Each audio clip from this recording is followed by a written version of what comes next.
बिजली के power cut लगते हैं। जब तक हमारे देश के अंदर 7-7, 8-8 घंटे के पावर कट लगेंगे, हमारा देश कभी विश्व गुरु नहीं बन सकता। कहने को बड़े बड़े भाषण दिए जा सकते हैं, जब तक हमारे देश में 24 घंटे बिजली नहीं होगी, इंडस्ट्री कैसे तरक्की करेगी, किसान कैसे बुआई करेगा? अगर हमारे देश के अंदर 24 घंटे बिजली नहीं होगी तो हमारे देश में लंबे लंबे पावर कट क्यों लग रहे हैं? बिजली क्यों नहीं आती?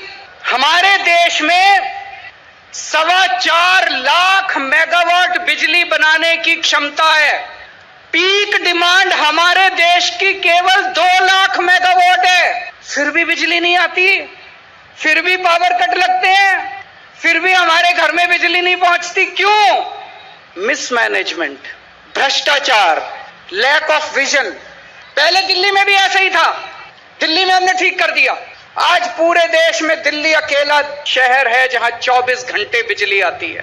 पंजाब में भी पहले यही हाल था, अभी 1 साल हुआ पंजाब में सरकार बने हुए, पंजाब में 24 घंटे बिजली आनी चालू हो गई है। पंजाब में भी अब 24 घंटे बिजली आती है। देश में भी 24 घंटे बिजली आ सकती है अगर हम अपनी पूरी 100% क्षमता पे 4.25 लाख मेगावाट बिजली पैदा करनी चालू कर दें। देश में बिजली के रेट आधे हो जाएंगे, हम बिजली एक्सपोर्ट करना चालू कर देंगे, दूसरे देशों को भारत बिजली देना चालू करेगा और अपने देश के अंदर 24 घंटे बिजली आनी शुरू हो जाएगी। अगर हमें अपने देश के 140 करोड़ लोगों के 200 यूनिट तक के बिजली के बिल माफ करने हैं तो केवल 1.5 लाख करोड़ रुपए का खर्चा आएगा। और अभी हम अखबारों में पढ़ते हैं कई बार कि 4 बड़े बड़े अरबपतियों के 1.5 लाख करोड़ रुपए के बैंकों के कर्जे माफ कर दिए। मैं आज देश के सामने 2 विकल्प रख रहा हूं कि क्या 140 करोड़ लोगों के 200 यूनिट बिजली के बिल माफ होने चाहिए या 4 अरबपति लोगों के 1.5 लाख करोड़ रुपए के बैंकों के कर्जे माफ होने चाहिए।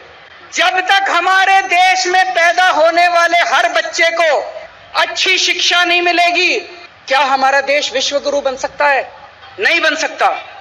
अगर दिल्ली की बात छोड़ दे, अधिकतर सरकारी स्कूल कबाड़ खाने बने हुए हैं देश के अंदर। अधिकतर सरकारी स्कूल खटारा बने हुए हैं, टॉयलेट नहीं है, पीने का पानी नहीं है, बिल्डिंग टूटी पड़ी है, छत चू रही है, पंखे टूटे पड़े हैं, बैठने को डेस्क नहीं है, कोई पढ़ाई लिखाई नहीं है। बुरा हाल है सरकारी स्कूलों का देश भर के अंदर। अगर 17 करोड़ मेरे देश के बच्चे ऐसे सरकारी स्कूलों में पढ़ रहे हैं, शिक्षा के नाम पे उनको 0, क्या मेरा देश विश्व गुरु बन सकता है? नहीं बन सकता। आज मैं आपके सामने एक प्लान रख रहा हूं।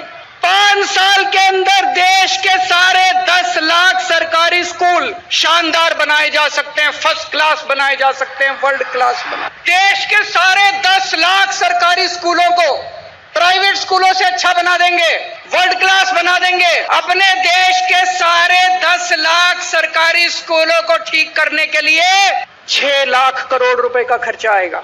देश के 17 करोड़ बच्चों को अच्छी शिक्षा देने के लिए, अच्छे अच्छे टीचर देने के लिए, शानदार यूनिफॉर्म देने के लिए, अच्छी पढ़ाई कराने के लिए, टीचर्स को अच्छी ट्रेनिंग देने के लिए 1 साल में 7.5 लाख करोड़ रुपए चाहिए।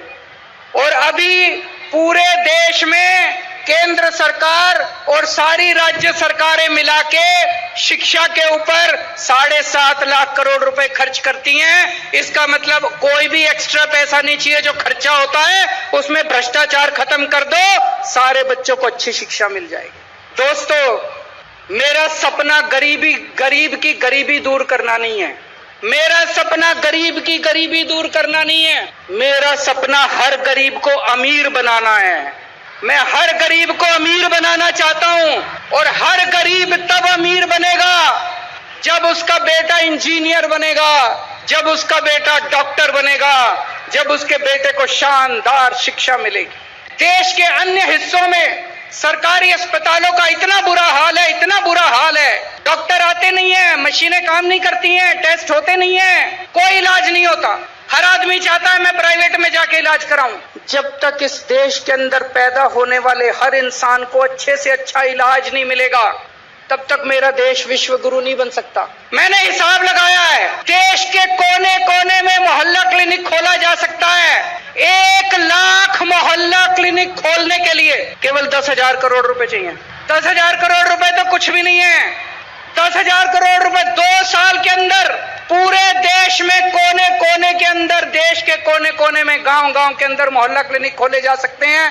1 लाख मोहल्ला क्लिनिक खोलने के लिए केवल 10,000 करोड़ रुपए चाहिए। हर जिले के जिला अस्पताल को 500 बेड अस्पताल बनाने के लिए, मल्टी स्पेशलिटी अस्पताल बनाने के लिए, मैक्स फोर्टिस अपोलो जैसा शानदार अस्पताल बनाने के लिए, पूरे देश के हर जिले में एक मल्टी स्पेशलिटी हॉस्पिटल खोलने के लिए केवल 1.5 लाख करोड़ रुपए चाहिए। मैं तो कई बार सोचता हूं ये 75 साल में अभी तक क्यों नहीं हुआ, हो जाना चाहिए था। इतने कम पैसे, 140 करोड़ लोगों का फ्री इलाज करने के लिए, सबको फ्री इलाज की सुविधा देने के लिए केवल 2.5 लाख करोड़ रुपए चाहिए। तो टोटल कितने हो गए? 2.5 लाख करोड़, 10,000 करोड़, 1.5 लाख करोड़, 4 लाख करोड़। आपको जान के ताज्जुब होगा, आज पूरे देश में राज्य सरकारें और केंद्र सरकार मिलके 4 लाख करोड़ रुपए खर्च करती हैं। एक नया पैसा एक्स्ट्रा नहीं चाहिए, कोई एक्स्ट्रा पैसा नहीं चाहिए। ये जो पैसा चोरी हो रहा है, भ्रष्टाचार में जा रहा है, सारा पैसा मिसमैनेजमेंट हो रहा है।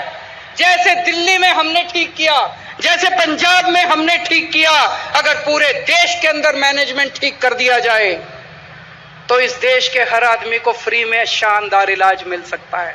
और आप सोच के देखो, अगर हमारे सारे बिजली के प्लांट चलने लग गए, इतने सारे स्कूल खुल जाएंगे, इतने सारे अस्पताल, मोहल्ला क्लिनिक खुलेंगे, 3 करोड़ नए रोजगार पैदा होंगे। मेरे 3 करोड़ युवा साथियों को रोजगार मिलेंगे, लोगों को सुरक्षा चक्र मिलेगा। आज देश का व्यापारी बहुत दुखी है। जीएसटी इतना कॉम्प्लिकेटेड है, इतना कॉम्प्लिकेटेड है। लोग कहते हैं जी धंधा करें कि जीएसटी करें।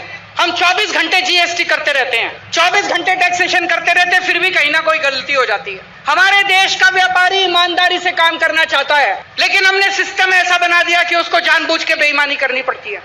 मुझे लगता है कि जीएसटी के अंदर मूल चूल परिवर्तन करने की जरूरत है। व्यापारी जीएसटी हैंडल नहीं कर पा रहा। चाणक्य ने एक बारी कहा था कि जब कोई राजा टैक्स लेता है तो उसे ऐसे टैक्स लेना चाहिए जैसे मधुमक्खी बड़े प्यार से फूल से शहद निकालती है और फूल को पता भी नहीं चलता कि शहद निकाल लिया गया। उसी तरह से सरकार को व्यापारियों से ऐसे टैक्स लेना चाहिए कि व्यापारियों को पता भी ना चले कि उससे टैक्स ले लिया गया। लेकिन अगर टैक्स इतना कॉम्प्लिकेटेड कर दिया कि व्यापारी दुखी है, तो फिर व्यापारी व्यापार कैसे करेगा? और व्यापार नहीं करेगा तो देश तरक्की कैसे करेगा? देश